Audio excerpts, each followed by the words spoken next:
వెనక్కి వచ్చే నిషా అట్లొచ్చు. జై తెలంగాణ. అందరికీ నమస్కారం. మీడియా మిత్రులకి, మీడియా ద్వారా ఈ ప్రెస్ మీట్ చూస్తున్నటువంటి వనపర్తి జిల్లా ప్రజలకు, తెలంగాణ బిడ్డలకు అందరికీ కూడా హృదయపూర్వకంగా నమస్కారాలు. తెలంగాణ జాగృతి జనం బాట అనేటటువంటి కార్యక్రమంలో మరి గత నెల 25వ తారీఖు నుండి కంటిన్యూస్గా తెలంగాణలో ఉన్న అన్ని జిల్లాల్లో ప్రయాణం చేస్తూ ఆయా జిల్లాల్లో అనేక రోజుల నుండి అపరిష్కృతంగా ఉన్నటువంటి సమస్యలన్నిటి మీద ప్రజల దగ్గరికి వెళ్ళి తెలుసుకుంటూ మాట్లాడుతూ వాటికి పరిష్కారాలు ఎతికేటటువంటి ప్రయత్నం తెలంగాణ జాగృతి చేస్తున్న సంగతి మీ అందరికీ తెలిసిందే. మరి అందులో భాగంగా ఏ జిల్లాకు వెళ్ళినా పోయినమా వచ్చినమా అన్నట్టు కాకుండా అక్కడికి వెళ్ళి అక్కడే 2 రోజులు ఉండి ఆ 2 రోజుల్లో ఆ సమస్యలను క్షేత్రస్థాయిలో వెళ్ళి తెలుసుకొని బాధితుల నుండి కంప్లీట్ అవగాహన తీసుకొని వాటి మీద పోరాటం చేయడానికి తెలంగాణ జాగృతి సన్నద్ధమైంది. ఈ గత కొన్ని రోజులలోనే అనేక అంశాలు మేము మాట్లాడి ప్రభుత్వం మీద ఒత్తిడి తీసుకొచ్చినటువంటి అనేక అంశాలు కూడా పరిష్కారమైనాయని చెప్పి చాలా సగర్వంగా మీ అందరికి కూడా నేను తెలియజేస్తూ ఉన్నాను. అదేవిధంగా మరి వనపర్తి జిల్లా అంటే సంస్కృతికి పెట్టింది పేరు, సాంస్కృతిక వారసత్వానికి, సాంస్కృతిక సంపదకు పెట్టింది పేరు. చాలా రోజుల క్రితం వచ్చినటువంటి అనేక పెద్ద పెద్ద కవులు ఈ ప్రాంతాన్ని చూసి వనపర్తి అంటే అన్నీ కూడా సమృద్ధిగా ఇక్కడ దొరికేటటువంటి ఒక పట్టణం, మరి ఇంత మంచి ప్రదేశం ఇక్కడ ఉంది అని చెప్పి ఏనుగుల వీరస్వామి అనేటటువంటి పెద్ద మనిషి రాసిన చాలా పాత పుస్తకాలలో కూడా చెప్పబడి ఉన్నది. 100 ఏండ్ల చరిత్ర ఉన్నటువంటి ప్రదేశం. ఆనాడు ఉన్నటువంటి సంస్థానాధీశులు వాళ్ళందరూ కూడా సాహు మహారాజ్ యొక్క స్ఫూర్తితోని మరి ఆనాడే విద్యా సంస్థలు పెట్టించి రిజర్వేషన్లు ఇచ్చి ఎస్సీ బీసీ మైనారిటీ అందరూ కూడా చదువుకోవాలని చెప్పి పెద్ద ఎత్తున ఒక మంచి సామాజిక స్పృహను కనబరిచినటువంటి సంస్థానం. ఒక పక్క సాహిత్యం, ఒక పక్క కట్టడాలు, ఇంకొక పక్క సామాజిక స్పృహ, ఇంకొక పక్క చదువు, అన్నిటికన్నా మించి రైతులు బాగుండాలని పెద్ద పెద్ద వాటర్ ప్రాజెక్ట్స్ కట్టించి చాలా సీరియస్గా ప్రజల సంక్షేమం కోసం పనిచేసినటువంటి ప్రదేశం వనపర్తి ప్రదేశం. మరి అప్పటి నుండి ఇప్పటి వరకు కూడా ప్రత్యేకతను చాటుకుంటుంది. మేము హైదరాబాద్లో ఎవరన్నా వనపర్తిలో వస్తే కలవంగానే అనుకుంటాం వీళ్ళు వనపర్తి నుంచి వచ్చిరని. ఎందుకంటే చాలా చాలా పొగరుగా, చాలా చాలా ఆత్మగౌరవంతో, చాలా కాన్ఫిడెన్స్తోని ఇక్కడ ప్రజలు మాట్లాడతారు. డబ్బు ఉందా లేదా అన్నటువంటిది పక్కన పెడితే ఆత్మగౌరవానికి పెట్టింది పేరుగా వనపర్తి జిల్లా ఉంటుందని చెప్పి మేము హైదరాబాద్లో ఉన్న ప్రతి ఒక్కరం కూడా అనుకుంటాం. వారిని చూడగానే గుర్తుపడతాం, ఈజీ గుర్తుపట్టడం వనపర్తి వాళ్ళు అంటే. మరి అటువంటి వనపర్తిలో నిజంగా నిన్నటి నుంచి చూస్తుంటే కొన్ని సమస్యలు చాలా బాధ అనిపించినటువంటి పరిస్థితి. ఎందుకంటే ఈ వనపర్తిలో తెలంగాణ కోసం కొట్లాడినాం, అనేక మంది ఉద్యమకారులు ఉన్నారు. ఆ ఉద్యమకారులు నిన్న వస్తూ ఉంటే మా తమ్ముడు మహేష్ అని ఉంటాడు, ఫస్ట్ విగ్రహం పెట్టిండు పాపం వనపర్తిలో. ఇప్పటికి కూడా అదే విగ్రహం దగ్గర పోయి అందరు తెలంగాణ తల్లికి దండేస్తారు. మహేష్తోనే నిన్న కూడా పోయి అక్కడ తెలంగాణ తల్లికి దండేసి మరి అక్కడి నుంచి మొత్తం అన్ని కార్యక్రమాలు చేసుకుంటూ ముందుకొచ్చినాం. మరి తెచ్చుకున్నటువంటి తెలంగాణలో 10 సంవత్సరాలు జరగాల్సినంత జరిగిందా వనపర్తిలా అంటే కొద్దిగా బాధతోనే చెప్పాలి, జరగలేదనే చెప్పాల్సినటువంటి సందర్భం. ప్రత్యేకించి మేము ఎంటర్ అవడమే అంటే ఇప్పుడున్నటువంటి వనపర్తి జిల్లాలో మన అమరచింత ఉన్న ఆత్మకూరు మండలాలకు వెళ్ళలేదు. మేము నారాయణపేటకు వెళ్ళినప్పుడు అటు కవర్ చేద్దామని అటు వెళ్ళలేదు. ఇప్పుడు మాత్రం దేవరకద్రలో ఉన్నటువంటి మండలాలు, అట్లనే మన పానుగలు, మన కొల్లాపూర్కి సంబంధించిన మండలాలు, వనపర్తి నియోజకవర్గానికి సంబంధించినటువంటి మండలాలన్నీ కూడా కవర్ చేసుకుంటూ వచ్చినాం. సీను రండి, ఇటు రండి, సీనుకు ప్లేస్ ఇవ్వండి అన్న, కూర్చోబెట్టుకోండి. మా నారాయణపేట జిల్లా అధ్యక్షుడు రండి. అయితే నిన్న ఎంటర్ అవడమే కొత్తకోట మండలానికి వచ్చినాం. కొత్తకోటలో చేనేత కార్మికులు వాళ్ళ పరిస్థితిని వెళ్ళి చూడడం జరిగింది. చేనేత కార్మికుల కోసం మనం అంతకుముందు తెలంగాణ రాకముందు కూడా మరి భిక్షాటన చేసి కేసీఆర్ గారు ఉమ్మడి రాష్ట్రంలో మా చేనేత పరిస్థితి ఇట్లా ఉంది అని చెప్పినటువంటి సందర్భాన్ని కూడా మనం గమనించుకున్నాం. సో రాష్ట్రం వచ్చిన తర్వాత కొన్ని కార్యక్రమాలు చేపట్టుకున్నాం. ఒక్క చేనేత కార్మికుడికే కాదు, ఆయన దగ్గరుండే 2 హెల్పర్స్ కూడా కలిపి మన కేసీఆర్ గారు పెట్టినటువంటి పథకాలు ఉన్నాయి. కాంగ్రెస్ ప్రభుత్వం రాగానే ఆ పథకంలో చేనేత కార్మికుడికి ఇంకా 2 సహాయకుల దగ్గర ఒక సహాయకుని తీసేసి ఒక్కరికే ఇవ్వడం జరుగుతూ ఉంది. రైట్ నౌ మీరు చూసుకుంటే ఉమ్మడి మహబూబ్ నగర్ జిల్లాలో చేనేత భరోసా కింద దాదాపు 8,891 మంది జూలైలో దరఖాస్తు చేసుకుంటే, అంటే 2024 జూలైలో దరఖాస్తు చేసుకుంటే ఇప్పటి వరకు ఏ ఒక్కరికి కూడా సహాయం అందలేదన్నది వాస్తవం. అదేవిధంగా ఈ పథకం కింద మగ్గానికి ఒక్కొక్క కార్మికుడికి 18,000, సహాయానికి ఒక్కొక్కరికి 6,000 చెల్లిస్తారు. కానీ అందులో ఒక హెల్పర్ని తీసేసిండు, అంటే ఒక 6,000 డైరెక్ట్గా లాస్ చేసిండు. నిన్న పోయి నేను అక్కడ రాట్నం వాడుకుంటూ కండలు చుట్టుకుంటూ కూర్చుంటే ముగ్గురు లేనిది అసలు బేసిక్ వర్క్ కూడా చేయలేం. చేనేతలో ముగ్గురు ఉంటేనే బేసిక్గా అన్ని వస్తువులు తయారవుతాయి. మళ్ళీ చీర నేసేటప్పుడు కూడా 2 మినిమం కావాలి. ఇవన్నీ ఆలోచించే బీఆర్ఎస్లో ఒక కార్మికుడు 2 హెల్పర్స్ అని చెప్పి ఫిక్స్ చేస్తే కాంగ్రెస్ రాగానే ఒక కార్మికుడు వేతనాన్ని తీసేయడం జరిగింది. ఇది చాలా అన్యాయం. వాస్తవ పరిస్థితుల్ని, క్షేత్రస్థాయిలో పరిస్థితులను చూసుకొని చేసి ఉంటే బాగుండేది. ఇది చేనేత కార్మికులకు చాలా దుఃఖాన్ని మిగులుస్తుంది. 6,000 లాస్ అంటే ఒక్క చీర నేసిన కష్టం లాస్ అని అర్థం. ఒక చీర నేస్తే కూడా 5,000 వస్తున్నాయి, 6,000 వస్తలేవు. కాబట్టి ప్రభుత్వం దీని మీద ఆలోచన చేసి తక్షణమే ఇంకొక హెల్పర్ జీతం యాడ్ చేయాలని చెప్పి నేను డిమాండ్ చేస్తున్నా. అట్లానే మన వనపర్తి కాన్స్టిట్యున్సీలో 755 మంది చేనేత కార్మికులు దరఖాస్తు చేసుకున్నారు. వాళ్ళు ఎదురు చూస్తున్నారు సహాయం కోసం, వారికి ఇంతవరకు రాలేదు. అట్లానే ఉమ్మడి మహబూబ్ నగర్ మొత్తం కూడా కలిపితే దాదాపు 10 కోట్ల రూపాయల వరకు బాకీలు ఉన్నాయి. ఇది వెంటనే రిలీజ్ చేయవలసిందిగా ప్రభుత్వాన్ని నేను డిమాండ్ చేస్తూ ఉన్నాను. అట్లనే 2017 నుంచి 2024 ఏప్రిల్ వరకు చేనేత కార్మికులు తీసుకున్న 1,00,000 రూపాయల రుణం మాఫీ చేస్తామని చెప్పి ఈ కాంగ్రెస్ ప్రభుత్వం చెప్పింది. దానికి 33 కోట్ల రూపాయలు అవుతాయి. అది వెంటనే ఆ రుణమాఫీ చేయాలని చెప్పి నేను ప్రభుత్వాన్ని డిమాండ్ చేస్తూ ఉన్నాను. ఒక్క మన వనపర్తిలోనే దాదాపు 20-25 మంది వరకు ఆ రుణమాఫీ కోసం ఎదురు చూస్తున్నారు. రుణమాఫీ చేయాలని కోరుతున్నాను చేనేత కార్మికులకు సంబంధించి. అదేవిధంగా చేనేత కార్మికుల 8% పొదుపు చేస్తే ప్రభుత్వం దాన్ని డబుల్ చేయాలి, 16% యాడ్ చేయాలి. కానీ ఇంతవరకు ఈ 20 నెలల్లో, ఈ కాంగ్రెస్ వచ్చిన 20 నెలల్లో ₹1 అంటే ₹1 కూడా చేనేత కార్మికుల కోసం యాడ్ చేస్తలేరు. ఇది కరెక్ట్ కాదు. వారి దుఃఖం ఇంకా తీరలేదు, వారు ఇంకా కష్టాల నుంచి బయటికి రాలేదు. కాబట్టి ప్రభుత్వం చాలా సీరియస్గా చేనేత కార్మికుల మీద డిమాండ్ చేస్తూ ఉన్నాం. అక్కడి నుంచి కొత్తకోట నుంచి మేము కానాయపల్లి అనే గ్రామానికి పోయినాం. కానాయపల్లి గ్రామానికి మీ వనపర్తి పూర్వ ఎమ్మెల్యే మన రావుల చంద్రశేఖర్ రెడ్డి అన్న వాళ్ళ సొంత ఊరు. అక్కడ శంకర సముద్రం అనేటటువంటి ప్రాజెక్ట్ ఉన్నది. ఈ స్టోరీ మీకు నాకంటే ఎక్కువ తెలుసు. 20 ఏళ్ళ నుంచి మీరు అనేక మంది మాట్లాడుతుంటే విన్నటువంటి స్టోరీ లాగున్నది. కానీ నేను ఒక 10 ఏళ్ళ కింద అక్కడ బతుకమ్మ ఆడుకోవడానికి వచ్చిన. అప్పుడు అసలు ఈ సమస్య గురించే తెలియదు నాకు. బతుకమ్మ ఆడుకొని వెళ్ళిపోయినాం. చేస్తున్నారు నాకు, మీరు వచ్చిపోయినారు 10 ఏళ్ళ కిందట, మీరు వచ్చి ఆడిపోయిన ప్రదేశం అంతా మునిగిపోయిందని చెప్పి చెప్తున్నటువంటి సందర్భం. కానీ ఈ 10 ఏళ్లలో కూడా ఎంత దారుణం అంటే తెలంగాణ వచ్చిందే ఇట్లాంటి భీమా, నెట్టెంపాడు, కల్వకుర్తి పెండింగ్ ఉన్న ప్రాజెక్ట్స్ ఫినిష్ చేయడానికి. ఈ కానాయపల్లి అనేది భీమా ఫేజ్ 2లోకి వస్తుంది. దాన్ని ఒక 500 మీటర్స్ బండ్ పెంచాలి. ఆల్రెడీ 2004-05లోనే ఆ ఊర్లో ఉన్న వాళ్ళందరికీ కూడా కాంపెన్సేషన్ ఇవ్వడం జరిగింది. ఓన్లీ రీహాబిలిటేషన్ R&R కాలనీ కట్టియాక మాత్రం 20 ఏళ్ళు అవుతుంది. ఆ 20 ఏళ్లలో కూడా ఘోరం ఏంటంటే గేట్లు అధికారులు ఇష్టం ఉన్నప్పుడు ఎత్తుతారు, ఇష్టం ఉన్నప్పుడు ఆపుతారు. దాంతో నీళ్ళన్నీ వెనకకు తట్టి సగం ఊరికి నీళ్ళు వస్తున్నాయి. నిన్న చూసిన వీడియోస్ కూడా ఉన్నాయి నా దగ్గర.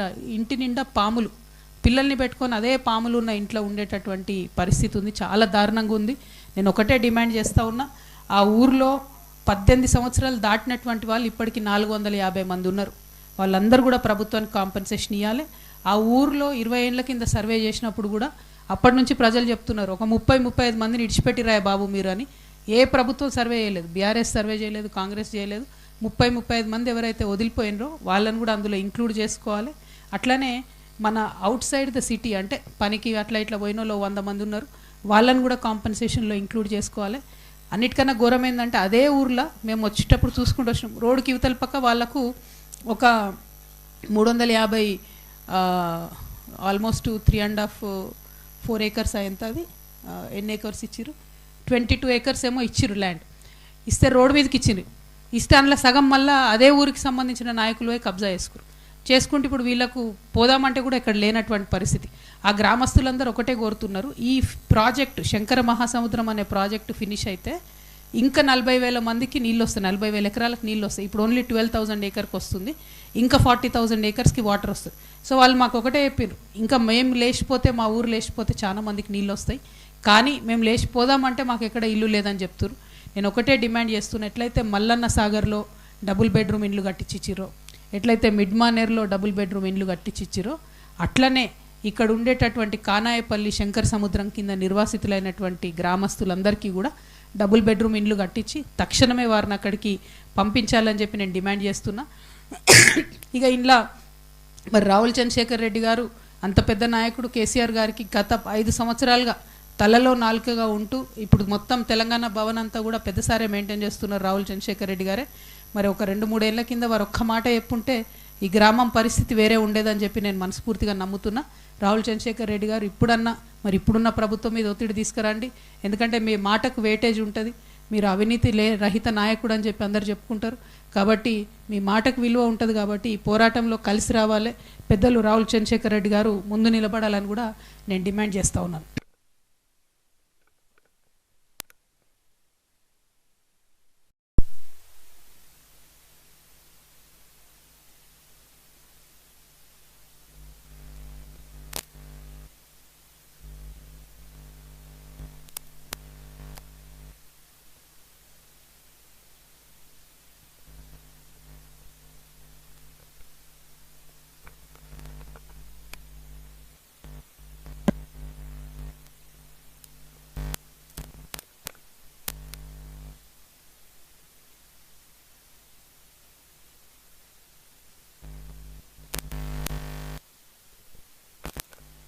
మాడిఫై చేయక చాలా ఇబ్బంది అవుతున్నటువంటి పరిస్థితి.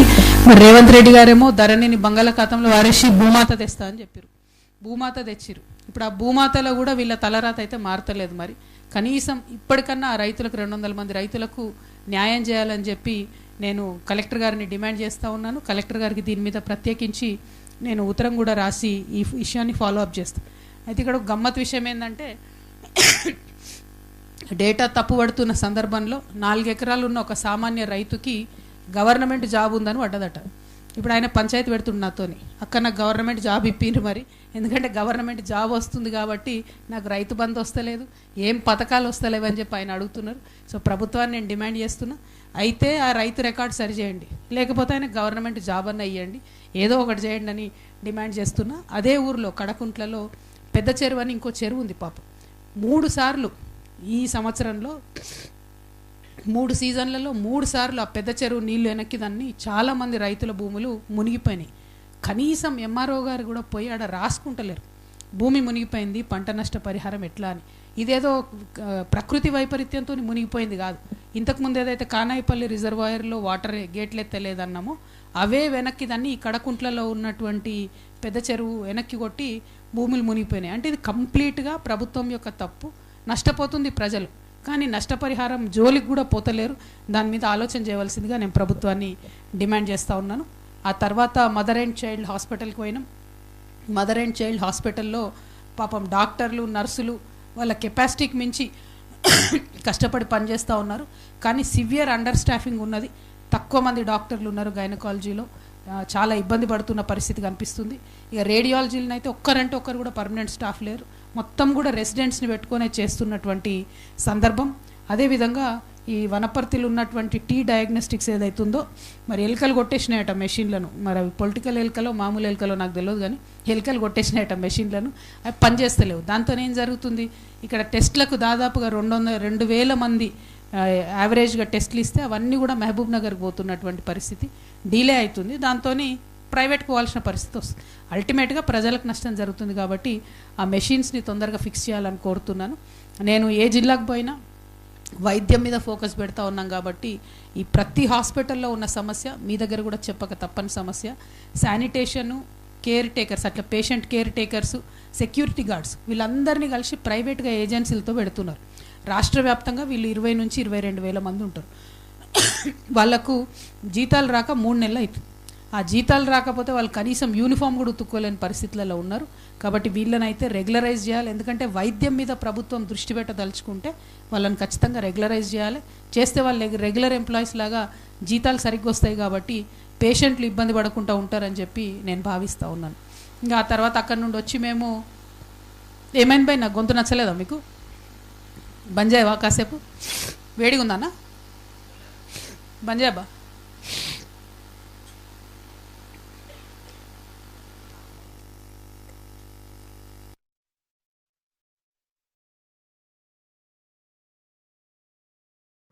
చూడలేని వింతలన్నీ మీ వనపర్తిలో చూసిన నేనైతే.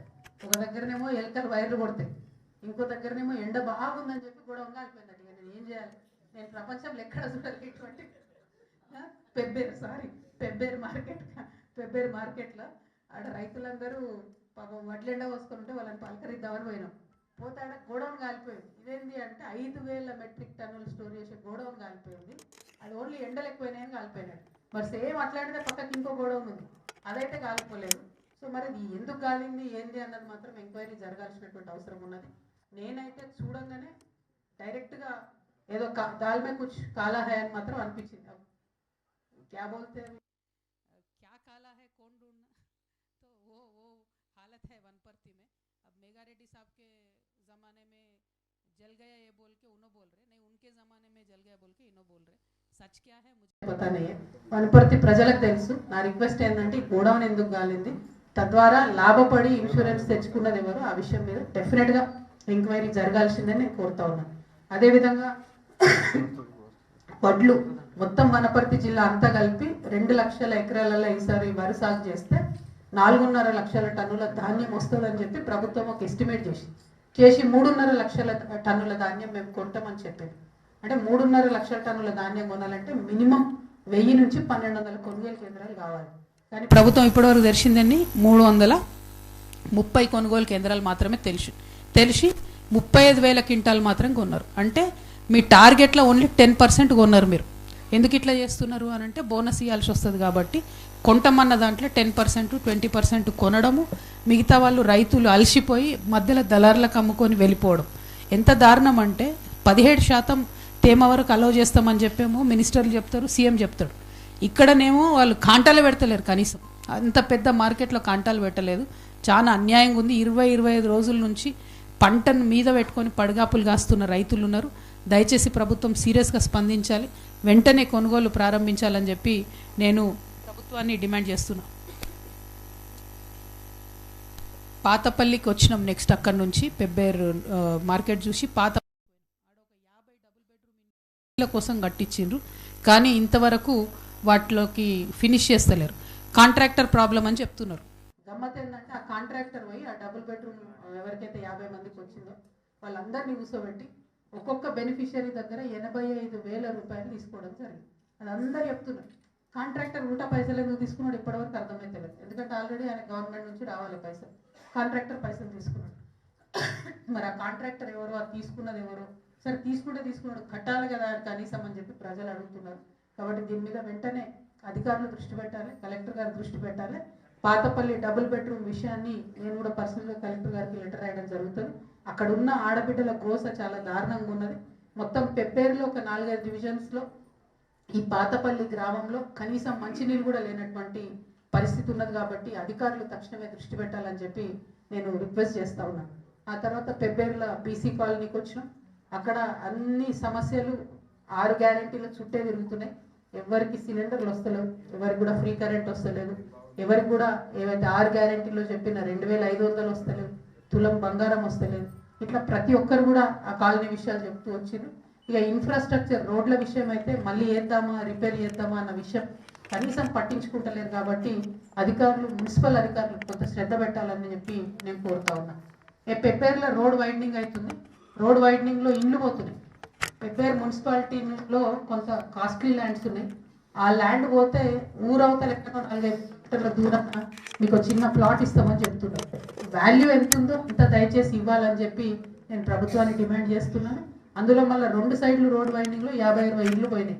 కానీ ఒక్క సైడు కొట్టేసి మొత్తం రోడ్ వేసి ఇంతవరకు ₹1 కాంపన్సేషన్ ఇవ్వలేదు. మరి పెబ్బేరు ప్రజలు మంచిగా ఉండి అభివృద్ధికి సహకరించారు. దాన్ని అడ్వాంటేజ్ తీసుకోవద్దు. ప్రభుత్వాలు తక్షణమే వాళ్ళకి మంచి వాల్యూతో డబ్బులు ఇవ్వాలని చెప్పి నేను డిమాండ్ చేస్తా ఉన్నాను. ఆ తర్వాత పెబ్బేరు సంత, పెబ్బేరు కానీ అంతకుముందు మేము పాలమూరు సంతలు అనుకునేది, చాలా ఫేమస్, చాలా పాపులర్. 5-6 రాష్ట్రాల ప్రజలు అక్కడికి వస్తారు. ఈ పెబ్బేరు సంతలో మరి వేణుగోపాల స్వామి వారి గుడి మాన్యాలు మొత్తం ఆ సంత అంతా కూడా 32 ఎకరాలు ఉన్నాయి. ఇప్పుడు ఆ 32 ఎకరాలు కూడా మన పాత మంత్రి గారు నిరంజన్ రెడ్డి గారి మనుషులు మొత్తం కబ్జా పెట్టుకొని ఆ సంత భూమి అంతా కూడా అమ్ముకోవాలని చూస్తున్నారని అక్కడ స్థానికులు చెప్పడం జరిగింది. మరి అది ఎంతవరకు వాస్తవం అనేటటువంటిది మరి ఇప్పుడున్నటువంటి ప్రభుత్వం ఆలోచన చేస్తుందా, ప్రజలు ఆలోచన చేసుకుంటారో చూడాలి. ఇంతకు ముందు కూడా ఆ గుడి మాన్యం మీద వచ్చే సంతలో వచ్చే 2 నుంచి 3 కోట్ల రూపాయలు వస్తుందట ఎవ్రీ ఇయర్. ఆ 2-3 కోట్ల రూపాయలు కూడా స్వామివారికి ఏం పోదు, వేణుగోపాల స్వామివారికి ఏం పోదు, అది టౌన్ మున్సిపాలిటీ వాడుకుంటుంది. కానీ ఇప్పుడు పరిస్థితి ఏంటంటే మొత్తం 32 acres ప్రైవేట్ ల్యాండ్ అని చెప్తున్నారు. చెప్తే మొత్తం పెబ్బేరులో ఉండే ఆర్థిక వ్యవస్థ అంతా దెబ్బతింటది. ఆ సంత మీద ఆధారపడి అనేక మంది ఉంటారు, చిన్న చిన్న వ్యాపారాలు చేసుకునే వాళ్ళు ఉంటారు. కాబట్టి మొత్తం పెబ్బేరు ఎకనామీ అంతా కూడా డిస్టర్బ్ అవుతుంది. కాబట్టి ఆ 32 acres కి సంబంధించి కనీసం దేవుడి గుళ్ళన్నా సిగ్గుపడి వదిలేయాలని చెప్పి నేను దాని వెనుక ఉన్నటువంటి పెద్ద మనుషులందరినీ కూడా హెచ్చరిస్తా ఉన్నాను. ఎందుకంటే ప్రజలైతే ఊరుకునే పరిస్థితి లేరు.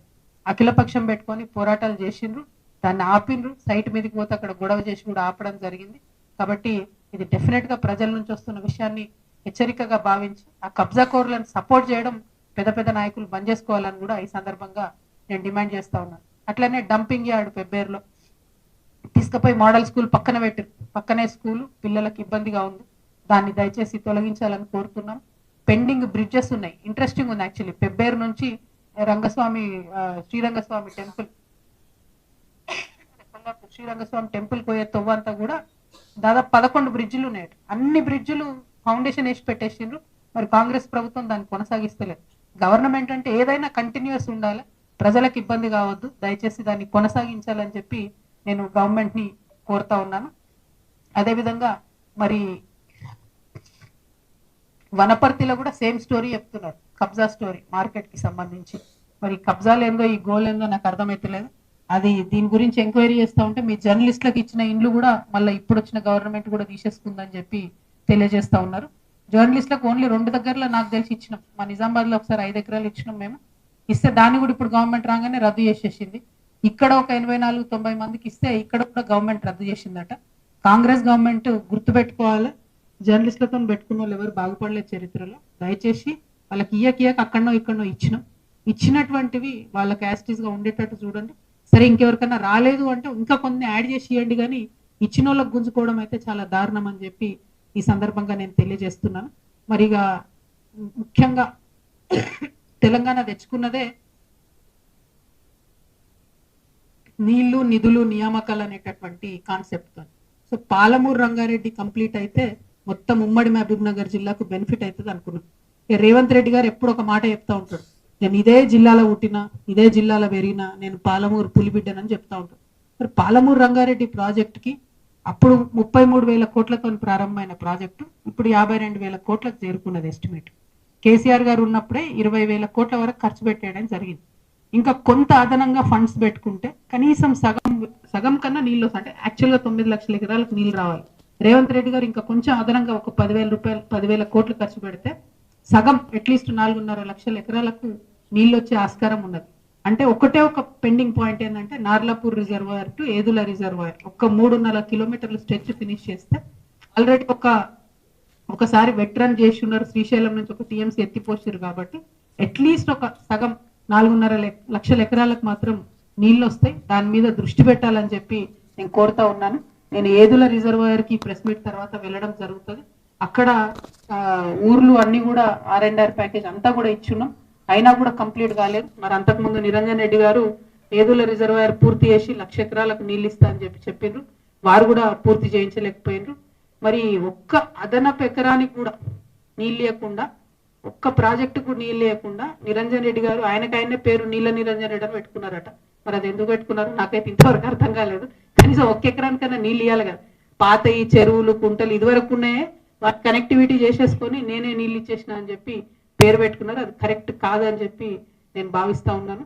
మరిగా ముఖ్యమంత్రి గారు ప్రధానంగా ఇవాళ ఒక మాట చెప్తుంటాడు పదే. ఇక్కడ ఆ మాట చెప్పాలి. ఏమంటాడు ఆయన, నేను అచ్చంపేటలో పుట్టినా, వనపర్తిలో చదివినా, కొడంగల్లో గెలిచిన, అంటే నా మొత్తం మహబూబ్ నగర్ జిల్లాతో సంబంధం ఉందని చెప్తా ఉంటారు. మరి అలా వనపర్తిలో మీరు చదువుకుంటే, మేము ఇప్పుడే కాలేజ్కి పోయి వస్తున్నాం, పాలిటెక్నిక్ కాలేజ్కి, రాజావారి కోట అది ఆయన అప్పుడు డొనేషన్ చేసినటువంటిది. మరి ఎందుకోసము దాన్ని మీరు పట్టించుకుంటలేరు? బీఆర్ఎస్ గవర్నమెంట్ ఇదివరకు 23 కోట్లతోని జీవో ఇస్తే కాంగ్రెస్ గవర్నమెంట్ రాగానే క్యాన్సిల్ చేసేసి, ఎందుకు అవసరం ఏముంది? మీకు 23 కాకపోతే 100 కోట్లు ఇవ్వండి. అల్టిమేట్ గా పాలిటెక్నిక్ కాలేజ్ని దయచేసి కాపాడండి. ఎందుకంటే 850 మంది పిల్లలు ఉన్నారు. అందులో ఆడపిల్లలకు హాస్టల్ లేదు, మగపిల్లలకు హాస్టల్ లేదు. ఘోరమైన పరిస్థితి ఉంది. బీఆర్ఎస్ కూడా ఏం మొదటి నుంచి ఇవ్వలే, చివరి 1 ఇయర్ ముందు గవర్నమెంట్లోంచి దిగిపోయే ముందు అప్పుడు ఇచ్చిండ్రు. అది కూడా జీవో ఇచ్చినాక ఓన్లీ 8 crores టెండర్ అయింది. అందులో కాంగ్రెస్ గవర్నమెంట్ రాగానే 8 crores కూడా తీసిపడేసి. అంటే ఈ కక్షపూరితమైన వ్యవహారం వల్ల మధ్యలో ఎవరు సఫర్ అవుతారంటే పిల్లలు సఫర్ అవుతారు. అక్కడ ఎంత దారుణంగా ఉందంటే 50 మంది టీచర్లు ఉన్నారు. టీచర్లే చెప్తారు కనీసం ఇంకా 50 మంది కావాలి అని చెప్పి. కానీ ఆ స్టాఫ్ కొరత, మొత్తం ఎక్కి చూసినా ఎక్కడ చూస్తే అక్కడ పాములు, కంప్లీట్గా అసలు వాడలేనటువంటి పరిస్థితుల్లో కూడా పాపం పిల్లలు సర్వైవ్ అవుతున్నారు. కాబట్టి దయచేసి ప్రభుత్వం దృష్టి పెట్టాలని చెప్పి కోరుతున్నాం. మాకు ప్రత్యేకించి తెలంగాణ జాగృతికి సాంస్కృతిక సంపదను కాపాడడం అనేది ప్రధానమైన అంశంగా ఇన్నేళ్ళు మేము పనిచేసినాం. కాబట్టి ఫిబ్రవరి 13 వరకు ఈ ప్రభుత్వానికి మేము గడువు ఇస్తున్నాం. మీరు రంగులు వేయండి, రిపేర్ చేయండి. ఫిబ్రవరి 13 ఎందుకంటే అప్పటి వరకు మా జనంబాట కార్యక్రమం కొనసాగుతుంటుంది. కాబట్టి అప్పటి వరకు మీరు చేయకపోతే ఫిబ్రవరి 13 తర్వాత మేమే వస్తాం, మేమే రంగులు వేసుకుంటాం, మేమే రిపేర్ చేస్తాం, మేమే ప్రజలకు సౌలత అయ్యేటట్టు చేస్తాం. అదేవిధంగా ఆ పిల్లలకు వాళ్ళు అనుమతిస్తే జనవరిలో ఒక జాబ్ మేళా కూడా పెడతామని మేము ప్రపోజల్ చేయడం జరిగింది. వాళ్ళ అధ్యాపకులు వారంతా కూడా ఆలోచన చేసుకొని చెప్తామని చెప్పడం జరిగింది. ఇక సీఎం గారు రేవంత్ రెడ్డి గారు ఎప్పుడు ఒక మాట గట్టి చెప్తుంటాడు, నేను 1 కోటి మంది ఆడబిడ్డల్ని కోటీశ్వరులు చేస్తామని చెప్తుంటాడు. చెప్పి ఆయన ఒక 2 పథకాలు ప్రారంభించాడు. ఆ 2 కూడా మన ఉమ్మడి మహబూబ్నగర్ జిల్లాలో ప్రారంభించారు. కాబట్టి ప్రెస్ మిత్రుల దృష్టికి రావాలని చెప్తా ఉన్నా. ఒకటి, నేను ఆడబిడ్డలకు బస్సులు కొనిచ్చినా అని చెప్తున్నాను. ఈ బస్సులు అనేటివి మండల సమాఖ్య ఆధ్వర్యంలో కొంటున్నారు. ఒక్క బస్సు, ఒక ఆర్టీసీ బస్సుకి 36 లక్షల రూపాయలు అవుతుంది. 36 లక్షల రూపాయల్లో గవర్నమెంట్ ఏం చేసిందంటే 30 లక్షలేమో ఫండ్ ఇచ్చింది, 6 లక్షలేమో మండల సమాఖ్య కలుపుకోవాలి. అంటే ఈ 36 లక్షలతోనే ఒక బస్సు కొంటారు. ఈ బస్సు కొని ఆర్టీసీ కిరాయికి ఇస్తారు. ఆర్టీసీ కిరాయి ఇస్తే ఆర్టీసీ ఏం చేస్తుంది, నెలకు 69,000 రూపాయలు కిరాయి ఇస్తారు. ఈ 69,000 రూపాయలు ఎవరి చేతిలో ఉంటాయి, మండల సమాఖ్య చేతిలో ఉంటాయి. ఆ 69,000 రూపాయల నుంచి మండల సమాఖ్య దాదాపు 19,000 రూపాయలు వాళ్ళ ఖర్చులకు వాడుకోవచ్చు. వాడుకోగా మిగిలిన 50,000 రూపాయలు ఏవైతే ఉంటాయో ఆ 50,000 రూపాయలు కూడా ఆ మండలంలో ఉన్నటువంటి అన్ని వేల మంది మహిళల్లో ఏదో ఒక మహిళలకు 50,000 రూపాయలు లోన్ ఇస్తారట. లోన్, గ్రాంట్ కాదు, రివాల్వింగ్ ఫండ్ కాదు, ఏం కాదు, ఓన్లీ లోన్. ఆల్రెడీ లోన్ రానేవట్టే, మహిళా గ్రూపులు ఉన్న ప్రతి ఒక్కరికి లోన్ రానేవట్టే. ఇంకా ఒక్కొక్కసారి ఏంటంటే వాళ్ళ టార్గెట్లు మీట్ అయితే లేవు అని చెప్పి అదనంగా లోన్లు ఇస్తారు. ఉత్తరాయణ అంటే కూడా లోన్లు ఇస్తున్నటువంటి పరిస్థితి ఉన్నది. ఇప్పుడు ఇంత బస్సు పెట్టి మొత్తం ఇంత వేసి కథ వేసి వచ్చేది 50,000. ఆ 50,000 కూడా లోనే ఇస్తుంది. మరి ఎవరు కోటీశ్వరులు అవుతారు దీంతో? లోన్ ఇస్తే ఎట్లయితారు? At the same time petrol bunk జిల్లా సమాఖ్య చేతిలో ఉంటుంది. ఆ వచ్చేటటువంటి ఏదన్నా 1 లక్షలో 2 లక్షలో మిగిలితే అది కూడా జిల్లా సమాఖ్య చేతుల్లో ఉంటుంది. మళ్ళీ దాన్ని కూడా ఏం చేస్తారు, ఆ జిల్లాలో ఉండే అన్ని వేల మంది మహిళలలో ఎక్కడో ఎవరో ఒకరికి లోన్ ఇస్తారు తప్పితే ఏమీ గ్రాంట్ కాదు. కాబట్టి మీరు ఏదైతే 1 కోటి మంది మహిళలను కోటీశ్వరులు చేస్తామని చెప్తున్నారో అదంతా ఉట్టి ట్రాష్. ఆడబిడ్డల్ని మోసం చేయడం తప్ప ఇంకోటి ఏం లేదు. రేవంత్ రెడ్డి గారు ఆడబిడ్డల్ని నిజంగా మీరు కోటీశ్వరులు చేయాలనుకుంటే రివాల్వింగ్ ఫండ్ ఇవ్వండి. ఒక్కొక్క ఆడబిడ్డ ఏదైనా చిన్న వ్యాపారం పెట్టుకోవాలంటే 5-6 లక్షల వ్యాపారం పెట్టుకోవాలంటే 3 to 4 lakhs మీరు ఫండ్ ఇచ్చేయండి. డైరెక్ట్గా ఒక 2 lakhs లోన్ ఇవ్వండి. ఆమె ఎదుగుతుంది, ఏదైనా కొనుక్కుంటుంది, దాంతో కొంత డెవలప్మెంట్ అవుతుంది. అట్లా చేయలేకపోతే మీరు అబద్ధాలు చెప్పడం బంద్ చేయండి. కోటీశ్వర్లను చెప్తామని చెప్పి మసిబూసి మారేడుకాయ చేయడం కరెక్ట్ కాదు. మీరు నిజంగా అచ్చంపేటలో పుట్టి వనపర్తిలో చదివి కొడంగల్లో గెలిచిన అంటే అచ్చంపేటలో ఉన్న ఆడబిడ్డలకు తులం బంగారం ఇవ్వండి ఫస్ట్. వనపర్తిలో ఉండేటటువంటి ఆడపిల్లలకు స్కూటీలు ఇవ్వండి ఫస్ట్. కొడంగల్లో ఉన్నటువంటి మా మహిళలందరికీ కూడా 2,500 రూపాయలు ఇవ్వండి ఫస్ట్, మంత్లీ ఇస్తామనేది. అవి ఇస్తే వాళ్ళు ఏమైనా డెవలప్ అవుతారు. కానీ ఉట్టిగా అబద్ధాలు చెప్పడం చాలా దారుణం. ఇంకొకటి ఏం చేస్తున్నారు, మన తెలంగాణ బిడ్డలందరం బాగా సెంటిమెంటల్ పీపుల్. బతుకమ్మకు చీరలు ఇచ్చుకునేది ఇదివరకు, ఆయన అది తీసేసిండు. ఆయనకు అసలు సెంటిమెంట్ తెలంగాణతో మీ ముఖ్యమంత్రి గారికి సంబంధం లేదు. ఏంది సంబంధం ఆయనకు? ఇందిరమ్మని మస్కా కట్టాలి, ఇందిరమ్మ వాళ్ళ ఫ్యామిలీని మస్కా కట్టాలి. ఇప్పుడు ఇందిరమ్మ పేరుతో చీరలు ఇస్తున్నారు. సరే ఇస్తున్నారు, ఓకే. అందరికి ఇస్తున్నారు? లేదు, ఓన్లీ గ్రూప్లలో ఉన్న మహిళలకే ఇస్తారు. అంటే మరి వేరే ఆడబిడ్డల ఓట్లు అవసరం లేదా మీకు? నేను ఇవాళ ముఖ్యమంత్రి గారిని డిమాండ్ చేస్తా ఉన్నా, 18 సంవత్సరాలు నిండినటువంటి ప్రతి తెలంగాణ ఆడబిడ్డ కూడా మీరు చీర ఇవ్వాలి. 1. 2, మీరు ఇచ్చేదే 150 రూపాయల చీర. ఆ 150 రూపాయల చీర కోసం ఇప్పుడు ఏం చేస్తున్నారంటే ఈ మహిళా సంఘాలు నడిపేటోళ్ళు VOAలు అని ఉంటారు. ఆ VOAలు వచ్చిన ప్రతి ఒక్కరిది ఫోటో తీసుకోవాలి, పేరు రాసుకోవాలి, డీటెయిల్ రాసుకోవాలి. ఈ మాత్రం దానికి హైదరాబాద్లో ఉన్న ఆడబిడ్డలు కూడా వనపర్తికి రావాలి, ఇక్కడ ఫోటో దిగాలి, తీసుకోవాలి. అంటే ఒక్కొక్కరికి ఒక్కొక్క అర్ధగంట పడుతుంది ఆ VOAలకి. సరే అర్ధగంట పట్టినా పని చేద్దామంటే ఇప్పుడు ప్రెషర్ ఏంది, రెండు రోజులలో మీరు చీరలు ఇచ్చేయాలి, ఎందుకంటే ఎలక్షన్ కోడ్ వస్తుంది. ఏమాగం ఇది. అంతకుముందేమో ఇందిరమ్మ పుట్టినరోజు దగ్గర నుంచి సోనియమ్మ పుట్టినరోజు దాకా వచ్చుతామన్నారు. అసలు వాళ్ళతో ఏం సంబంధం మనకు తెలంగాణకు? ఓ పండగకి ఇచ్చింది కాదు, దసరాకి ఇచ్చింది కాదు, దీపావళికి ఇచ్చింది కాదు, ఓ రంజాన్కి ఇచ్చింది కాదు, క్రిస్మస్కి ఇచ్చింది కాదు. ఇందిరమ్మ ఏంది, ఆ సోనియమ్మ ఏంది, మళ్ళీ మన ఆడబిడ్డలు ఇబ్బంది పెట్టడం ఏంది, ఇవన్నీ చేసి 150 రూపాయల చీర. అప్పుడు కూడా ఏం చేసినాం మనం ఇచ్చినటువంటి బతుకమ్మ చీరలు బీఆర్ఎస్ గవర్నమెంట్లో ఆధార్ కార్డు పట్టుకొని ఇచ్చేసి అయిపోతుండే.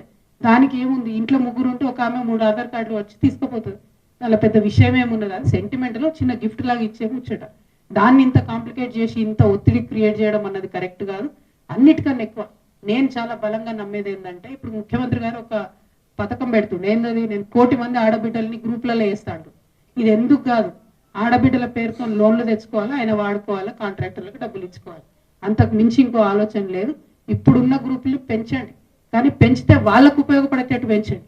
మీకు ఉపయోగపడేటట్టు వాళ్ళ పేరు మీద మీ గురువుగారు లాగా ప్రపంచ బ్యాంకుకి మా తెలంగాణ ఆడబిడ్డల యొక్క శ్రమను కుదవబెట్టే పని చేయొద్దని చెప్పి నేను డిమాండ్ చేస్తూ ఉన్నాను. ఇక వనపర్తి జిల్లాలో ఎక్కడ తిరిగినా నిన్నటి నుంచి తెలంగాణ వాదులు, ఉద్యమకారులు, బీఆర్ఎస్ పాత నాయకులు, కొత్త నాయకులు అందరూ కూడా బాధపడుకుంటూ ఫోన్ చేస్తున్నారు. నిరంజన్ రెడ్డి గారి వల్ల వనపర్తి జిల్లాలో మళ్ళా బీఆర్ఎస్ పార్టీ జన్మలో కోలుకోలేని దెబ్బ పడ్డది. ఆయన చేసిన అవినీతి, ఆయన చేసినటువంటి అన్యాయం, ఆయన బీసీల మీద పెట్టినన్ని కేసులు, ఆయన ఉద్యమకారుల మీద పెట్టినన్ని కేసులు, ఇవన్నీ ఒక్కొక్కరు చెప్పుకొని కళ్ళలో రక్తం వచ్చేటట్టు ఏడుస్తున్నారు. మరి అన్నిటికన్నా ఎక్కువ ఆయన ఒక్కటి కాదు 3 ఫామ్ హౌస్లు కట్టుకున్నారు. ఆయన ఒక్కసారి ఎమ్మెల్యే అయితే, ఒకసారి మంత్రి అయితే 3 ఫామ్ హౌస్లు కట్టుకున్నారు. కట్టుకుంటే సరే కష్టార్జితం మీద కట్టుకున్నాడో, తన పిల్లలు పంపిస్తే కట్టుకున్నా అని ఆయన చెప్తున్నాడు. ఇబ్బంది లేదు, కానీ అందులో అసైన్ భూములు ఉన్నాయని చెప్తున్నారు. అందులో ఆర్డీఎస్ కోసం సేకరించినటువంటి భూములు ఉన్నాయని చెప్తున్నారు. మొత్తం కృష్ణా నది కంప్లీట్గా ఒక కాలువ అంతా మీ ఫామ్ హౌస్లకు వెళ్ళిపోతుందని చెప్తున్నారు. దాని మీద మరి ఎందుకు ఇప్పుడు కాంగ్రెస్ గవర్నమెంట్ ఎంక్వైరీ చేస్తలేదు? ఏం అండర్స్టాండింగ్ ఉన్నది? 101%. మరి నిరంజన్ రెడ్డి గారు చేసినటువంటి అవినీతి కేసీఆర్ గారికి తెలియదా? లేకపోతే ఈ అవినీతి పైదాకా పోకుండా హరీష్ రావు గారు కాపాడినరా? ఈ అవినీతి పైన తెలిస్తే కేసీఆర్ గారు నిరంజన్ రెడ్డికి టికెట్ ఇవ్వరని చెప్పి కాపాడినరా? ఇప్పుడైతే మీడియా ద్వారా నేను కేసీఆర్ గారి దృష్టికి తీసుకెళ్తుంది. ఇక్కడ ఏ ఒక్క చిన్న పిల్లగాని కదిలిచ్చినా కూడా గొల్లుమని చెప్పి ఆయన అవినీతి గురించి చెప్తా ఉన్నారు. ఘోరాతి ఘోరమైన అరాచకాలు జరిగినాయి ఇక్కడ. ఇట్లాంటి నాయకుల్ని ప్రజల మీద రుద్దడం ఎందుకు? ఉద్యమకారులను ఇబ్బంది పెట్టడం ఎందుకు? దయచేసి ఇట్లాంటి మనుషులు ప్రజా జీవితంలో ఉండకూడదండి. ఇంకా ఈయన మనిషి, ఈ పెద్ద మనిషి మా తండ్రి ఏజ్ ఉంటాడని ఆయన ఇన్ని రోజులు ఏమనలే నేను. ఈయనేందో ఈమె పుచ్చు వంకాయ సచ్చు వంకాయ అనేదో మాట్లాడుతున్నట్టు.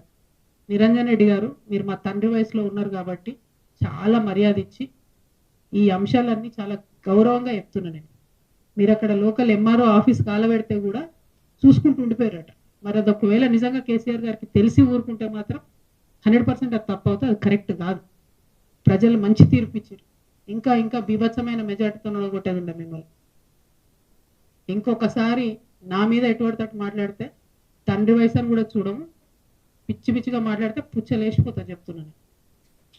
సిన్సియర్గా సీరియస్గా ప్రజల సమస్యల మీద మాట్లాడుకుంటూ తిరుగుతుంటే ఎందుకంత భయం అవుతుంది మీకు? మీరు అంత తెలివితేటలు ఉన్నోళ్ళు అయితే, అంత గొప్పోళ్ళు అయితే, కేసీఆర్ గారు మీకు వ్యవసాయ శాఖ మంత్రి ఇస్తే ఎంత పని చేయాలి కాన్స్టిట్యున్సీకి? ఇట్లా పీడించుకొని తింటారా? ప్రజల రక్తం తాగుతారా మీరు?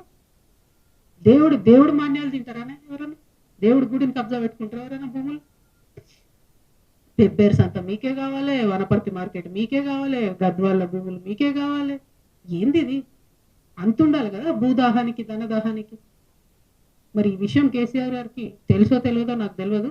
నేనైతే బలంగా ఇప్పటి వరకు తెలియదని అనుకుంటున్నాను. ఇప్పుడు మీ ద్వారా తెలియజేస్తున్నా, ఇటువంటి నాయకుల్ని ఏ పార్టీ కూడా సహకరించొద్దండి, కరెక్ట్ కాదు. అరే ఒక్కొక్కరు విషయం చెప్తుంటే 32 మంది బీసీ బిడ్డల మీద కేసులు పెడతారండి. ఒక్కసారి కాదు, 2 సార్లు జైలుకు పంపించారు ఒక్కొక్కరిని. అయితే ఏమన్యాయం ఇది? ఏమన్నా రాచరికమా? ఊరేస్తారా ఎందుకు? నెక్స్ట్ మళ్ళా మీరు ఇంకా నా మీద మాట్లాడు. తప్పు చేస్తే నోరు మూసుకొని ఉండాలి కదా, కరెక్టా ఇది? ఇట్లాంటి వాటిని సహకరించడం ఏ పార్టీలకు కూడా కరెక్ట్ కాదు. 1 కాదు 2 కాదు, ఇక చూస్తుంటే వెతుకుతుంటే అయితే దారుణమైన నిజాలు బయటపడుతున్నాయి. డెఫినెట్గా ఈయన హరీష్ రావు గారు మనిషి కాబట్టి ఏమి చర్యలు ఈయన మీద కాంగ్రెస్ ప్రభుత్వం తీసుకుంటుందని నేను బలంగా నమ్ముతున్నాను. ఎన్ని ఎన్ని ఎన్ని మాట్లాడిందండి రేవంత్ రెడ్డి గారు ఇక్కడికి వచ్చినప్పుడు? ఒక్క విషయంలో ఎంక్వైరీ చేసిరా? ఎన్ని టీవీ ఛానల్ వచ్చి స్టోరీలు చేసుకోపోయినాయి? ఏమైంది ఎంక్వైరీ మరి? ఇట్లా కరప్షన్ ఎంకరేజ్ చేసుకుంటూ పోతే తెలంగాణ ఉంటుందా? బాగుపడుతుందా ఎప్పటికన్నా? ఎందుకు మరి తెచ్చుకున్నది? కొందరి కోసమే తెలంగాణ. స్వర్గంలో ఉన్న పెద్ద మనిషి మీ మామగారు చూసి సిగ్గుపడుతుంటారు మిమ్మల్ని, నా పేరు చెడగొట్టిన బాబు. చాలా అన్యాయం. నేను చాలా రోజులు సైలెంట్గా ఉన్నా. మీరు మీ మనుషుల్ని పెట్టి మీరు మాట్లాడి ఎటువంటి ఎందుకు మాట్లాడాలి నా మీద? ఏం తెలుసు మీకు నా గురించి?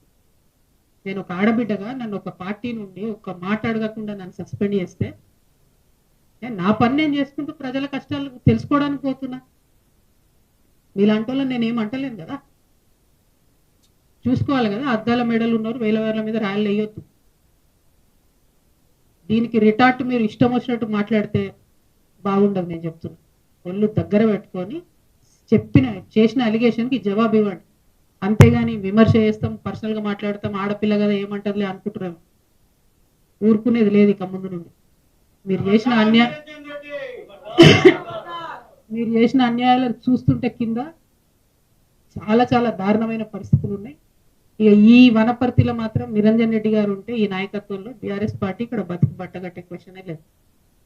నాకు పోయేదేం లేదు, నాకు బీఆర్ఎస్ పార్టీతో సంబంధం లేదు. కానీ ఉద్యమకారులు ఏడుస్తున్నారు, ఆ పార్టీలో ఉండలేక మింగలేక కక్కలేక చచ్చిపోతున్నారు. పెద్దసారికి తెలియదని నేను అనుకుంటున్నా, తెలిసేటట్టుగా చెప్తున్నా. దయచేసి ఇట్లాంటి వాళ్ళని మాత్రం ప్రజల మీద రుద్దడం అన్యాయం. Thank you. జై తెలంగాణ, జై తెలంగాణ.